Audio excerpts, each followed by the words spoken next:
Salut à tous les amis, Sébastien, bienvenue dans cette petite vidéo vlog. J'ai plusieurs personnes qui se sont rendues compte que j'étais en Ukraine en ce moment, vu que je fais quelques shorts dégustation. Et du coup, on m'a demandé un petit peu comment ça se passe, la vie en Ukraine, tout ça, comment c'est, tout ça.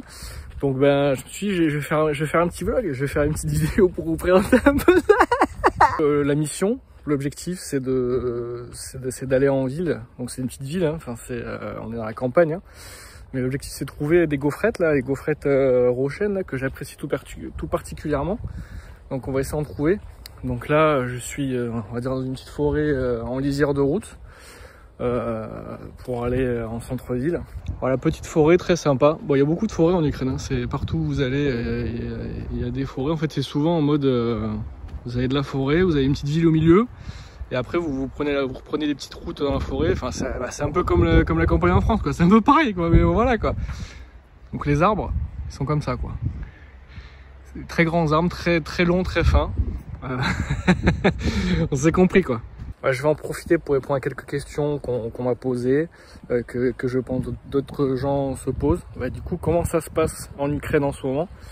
Moi, il faut savoir que là où je suis, c'est plutôt à l'ouest, donc on va dire que je suis à 2h30 en voiture de Kiev, donc enfin Kiev en français, quoi. Donc des fois t'entends des petits surtout qui passent, des petits hélicoptères, mais c'est assez tranquille, ouais. T'es quand même loin du conflit, mais voilà, de temps en temps t'as des petites alarmes et tout. Je pense que c'est des tests, c'est comme en France, de temps en temps il y a des tests. À Kiev récemment il y a eu des bâtiments écroulés, tu vois, soit par les attaques de drones, enfin c'est surtout des attaques de drones, tu vois, qui explosent les bâtiments, tout ça. Il y a des immeubles qui s'effondrent, quoi, enfin des immeubles civils, quoi.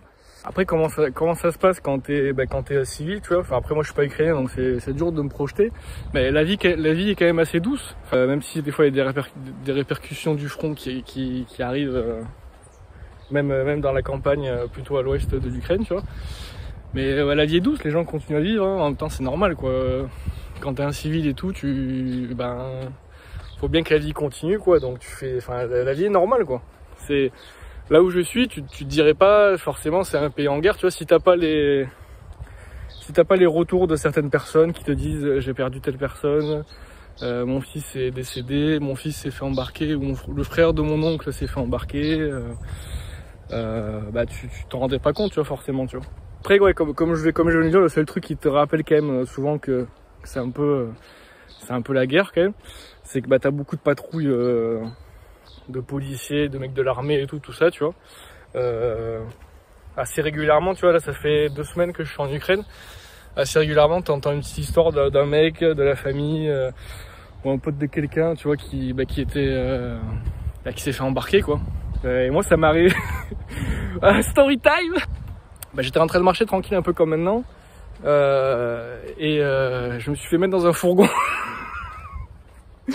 C'est comme les histoires quand t'es petit, on te dit fais attention, tu vois, quand les gens ils s'arrêtent sur la route pour te proposer des bonbons. Là il y a un fourgon qui s'arrête à côté de moi, un fourgon civil, hein, je précise, hein. Enfin tu t'attends pas du tout que ce soit des mecs de l'armée, et puis ils sortent et ils te mettent dans le fourgon. Vraiment on m'avait un petit peu briefé, tu vois, donc j'étais quand même assez tranquille, donc du coup ils se sont vite rendu compte que j'étais pas ukrainien, tu vois. Mais ils m'ont demandé mes papiers, et puis quand ils ont vu que j'étais français, ils m'ont relâché. Et puis voilà, quoi. Donc forcément pour un homme français qui est à l'ouest qui est plutôt à l'ouest du pays, la vie est quand même douce, tu vois, donc ça c'est tranquille, quoi. Mais forcément moi je prends l'exemple de là où je vis actuellement, là. Je crois que je n'ai pas croisé, ou en tout cas peut-être très peu, j'en suis pas rendu compte, mais je n'ai pas vu de gens de mon âge dehors. D'hommes, je précise, hein, parce que des femmes, de tout âge j'en croise, tu vois. Mais d'hommes de mon âge, j'en croise pas, quoi. Il y en a pas. Soit ils sont à la guerre, je pense, soit en fait ils restent chez eux pour pas se faire embarquer de force, quoi. Parce que je crois de ce que j'ai compris, l'armée ne peut pas rentrer chez toi pour t'embarquer, mais en fait dès que tu es dehors, en fait ils peuvent te prendre. C'est pour ça qu'il y a très peu d'hommes de mon âge dehors, enfin en tout cas en âge de se battre, quoi. Non, bah, comment sont les gens en Ukraine? Les gens bah, sont plutôt sympas, sont même très sympas. Beaucoup de bienveillance. C'est vrai qu'au début, moi je suis dans un petit village, donc les gens maintenant me reconnaissent un petit peu, tu vois, je suis un peu le français du village. Puis bon, vu que bah, j'ai une tête d'Européen, donc en fait je passe un peu inaperçu, tu vois, mais c'est vrai que quand je parle, parce qu'en fait, le truc c'est que j'ai un petit peu les bases en ukrainien maintenant, donc j'arrive à parler avec des gens et tout. Mais c'est vrai que sur certains trucs, des fois, bah, je bug, parce que des fois, quand ils disent des trucs et tout, ils comprennent pas. Donc en fait, à première vue, quand je leur parle et tout, au tout début, ils pensent que je suis ukrainien. Et après, je vois leur tête comme ça et ils doivent se dire, mais c'est quoi ce mongolito? Ils doivent se dire, mais c'est quoi cette espèce de mongol qui me parle? Le mec, il comprend rien à ce que je dis ou il dit n'importe quoi, tu vois. Et du coup, je leur explique voilà, que je suis français et tout. Et bah, ça les fait sourire, tu vois, ils sont contents. Des fois, je vois un peu des têtes en mode, mais qu'est-ce que tu fous là, frère? Qu'est-ce que tu fous là? Pourquoi tu vis en Ukraine, espèce de mongol? Mais les gens sont bienveillants, tu vois. Après, ouais, peut-être que je me fais des films et tout, peut-être que les gens arrivent très bien à vivre et tout, tu vois. Enfin, en tout cas, sont heureux. Je pense qu'ils sont heureux, tu vois. Peut-être que, après, j'en sais rien, tu vois. Je peux pas me mettre à la place, forcément, tu vois. Je suis un Français. Je sais très bien qu'il m'arrivera rien, entre guillemets. En plus, on va pas se mentir, quand t'es français, que t'arrives en Ukraine, bah, y a plein de trucs qui sont cool, tu vois, dans le sens, enfin, par exemple, les prix, même si t'es un mec au SMIC, en Ukraine, t'es Gucci, quoi. Parce que tout coûte beaucoup, mais vraiment, vraiment beaucoup moins cher. C'est-à-dire, je te donne un exemple concret. Il y a quelques jours, j'étais au marché, et 1 kilo de patates, je l'ai payé 15 hryvnias. Et 1 euro, ça fait 48 hryvnias. Donc en gros j'ai payé 1 kilo de patates moins de 25 centimes, quoi.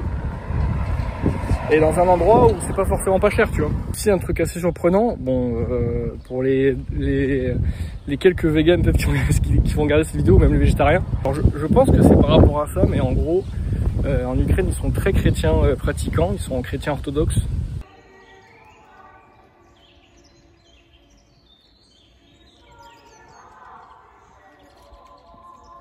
Vraiment, je pense quasiment toutes les personnes qui existent en Ukraine sont chrétiens orthodoxes pratiquants, tu vois.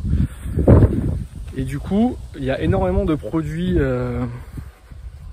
sans viande, mais dans le sens où transformés, tu vois. C'est-à-dire, il y a des saucisses, viande végane, tout ça. Parce qu'en fait, ben, les gens, il y a une espèce de truc en Ukraine, c'est un peu comme chez les catholiques. Il y a l'équivalent du carême un peu, tu vois. Donc pendant 40 jours, ou je sais plus combien de jours exactement, ils ne mangent aucun produit animal. Donc même pas des œufs, le beurre et tout. Et si tu rajoutes à ça le fait que c'est quand même un pays un peu plus pauvre que d'autres, tu vois, bah ils mangent beaucoup de fruits, beaucoup de légumes, enfin de trucs végétaux, quoi. Donc c'est assez cool en fait. J'avais un peu peur de rien pouvoir bouffer en Ukraine. Déjà je me suis dit les mecs ils mangent que de l'ours. Mais en fait ça va quand même. Bon, je vais essayer de vous montrer un petit peu le village. Oh, c'est un peu DayZ, hein. C'est typique village ukrainien, enfin ex-URSS on dirait. Je fais des films, je dis n'importe quoi les gars. Voilà. Le centre-ville. Bon, c'est une des allées principales, hein. Il n'y a pas que là, mais... C'est assez calme aujourd'hui. Allez, en route pour trouver des gaufrettes Rochen, j'oublie, je me trompe à chaque fois. Donc là on est dans le centre-ville, enfin je sais pas si c'est centre-ville en fait, mais c'est un des axes un petit peu où il y a des magasins et tout, quoi. Tu m'as compris, quoi. Ce qui me fait rire chaque fois que je marche en ville, c'est que il y a beaucoup de gens, chaque fois me regardent, ils me dévisagent un petit peu. Alors je pense pas que c'est parce qu'ils se disent mais c'est qui ce mec, tu vois, ou genre, enfin je pense que j'ai une tête un peu d'Ukrainien, tu vois, enfin normal, quoi.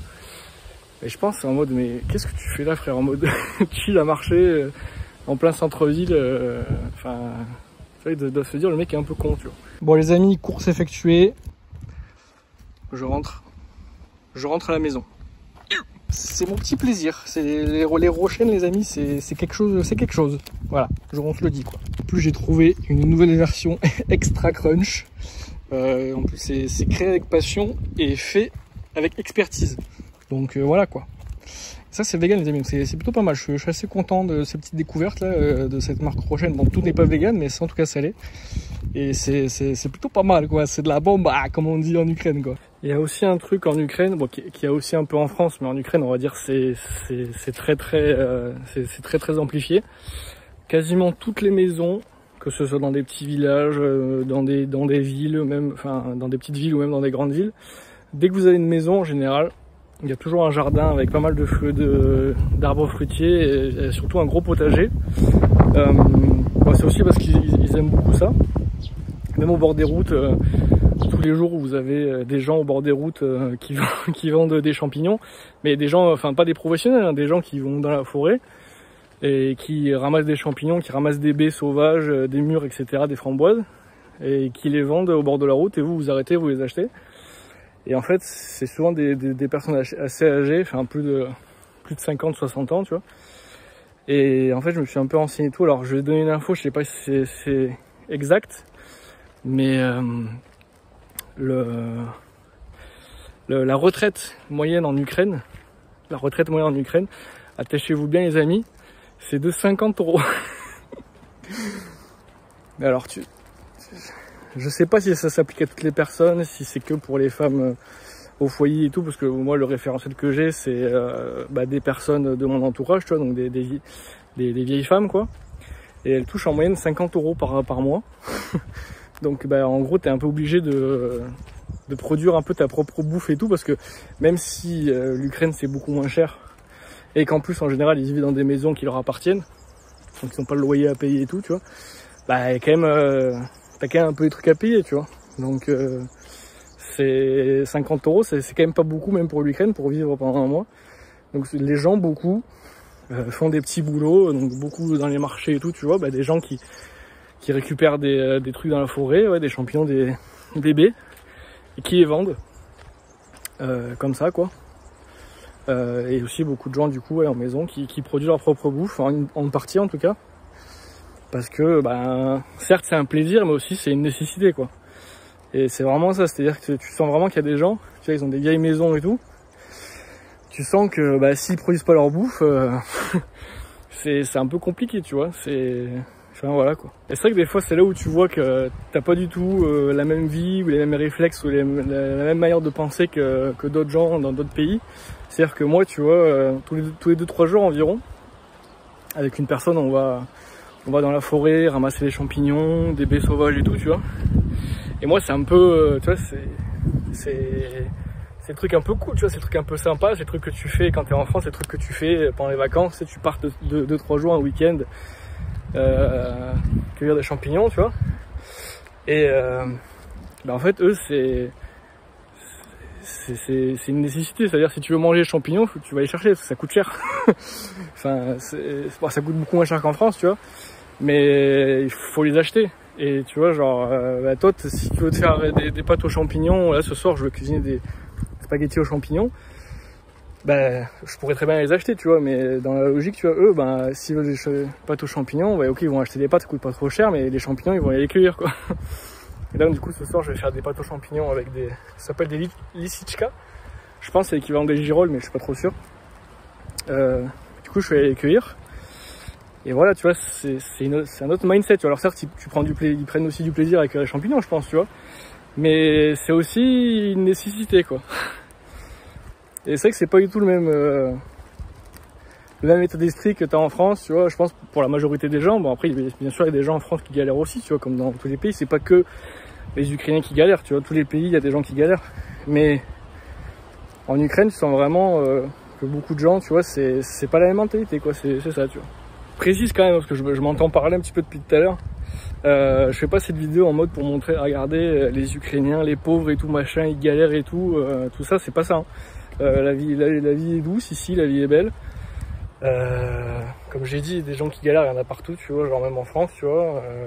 Donc je fais pas cette vidéo en mode, tu sais, j'arrive, le français, j'arrive et je dis, oh putain, c'est pittoresque ici, ils ont rien mais ils ont tout ici, tu vois, ça fait un peu ça des fois quand j'entends parler. Mais je dis juste ce que je ressens et ce que je vois de ma petite expérience dans une petite région d'Ukraine, tu vois, où je connais vraiment qu'une toute petite partie de comment ça se passe en Ukraine, tu vois.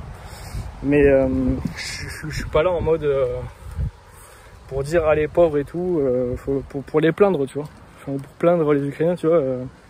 C'est pas du tout ça, quoi. C'est juste, je dis ce que je ressens comme ça, tu vois. C'est tout. Si je devais un petit peu schématiser le truc, vraiment grossir le truc, et encore je sais pas si ça va parler à tout le monde, mais la région dans laquelle je suis là en Ukraine, là, ça me fait un peu penser à la vie que tes arrière-grands-parents te décrivaient quand ils étaient jeunes, tu vois. D'ailleurs, bah, tu manques de rien, tu vois, tu manges à ta faim, tu vois, genre tout va bien entre guillemets, mais il n'y a pas des petits plaisirs tous les jours, et puis il faut si tu veux manger et tout machin, faut quand même mettre un petit peu la main à la pâte de temps en temps. De temps en temps, faut aller faire le bois, tu vois, pour te chauffer, tout ça. Donc voilà, c'est un peu la vie à la campagne française il y a peut-être un peu plus de 50 ans, tu vois. En gros, c'est ça, quoi. En fait, l'Ukraine, c'est un petit peu état de compagnie, quoi. Et ça fait un petit moment qu'il n'y a pas eu de mise à jour. Et du coup, il y a d'autres jeux où il y a... Ouais, je ferme ma gueule.